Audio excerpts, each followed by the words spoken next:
شروع اللہ کے نام سے جو نہایت مہربان اور بےحد رحم والا ہے۔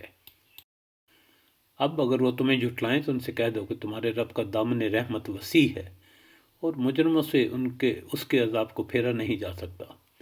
یہ مشرک لوگ ضرور کہیں گے کہ اگر اللہ چاہتا تو نہ ہم شرک کرتے، نہ ہمارے باپ دادا، اور نہ ہم کسی چیز کو حرام ٹھہراتے۔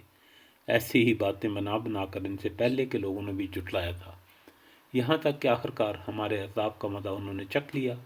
ان سے کہو، کیا تمہارے پاس کوئی علم ہے جسے ہمارے سامنے پیش کر سکو؟ تم تو محض گمان پر چل رہے ہو اور نری کیا سرائیاں کرتے ہو۔ کہہ دیجئے کہ اللہ کی دلیل زبردست ہے، اگر اللہ چاہتا تو تم سب کو ہدایت دے دیتا۔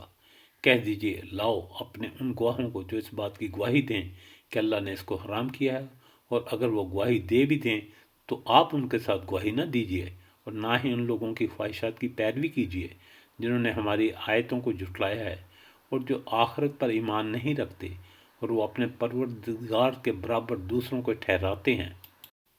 اے محمد صلی اللہ علیہ وسلم، ان سے کہو، کیا میں تمہیں سناؤں تمہارے رب نے تم پر کیا پابندیاں عائد کی ہیں؟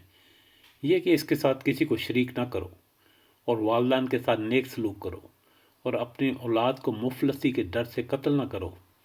ہم تمہیں بھی رزق دیتے ہیں اور ان کو بھی دیں گے، اور بے شرمی کی باتوں کے قریب بھی نہ جاؤ، خواہ وہ کھلی ہوں یا چھپی، اور کسی جان کو جسے اللہ نے محترم ٹھہرایا ہو ہلاک نہ کرو مگر حق کے ساتھ۔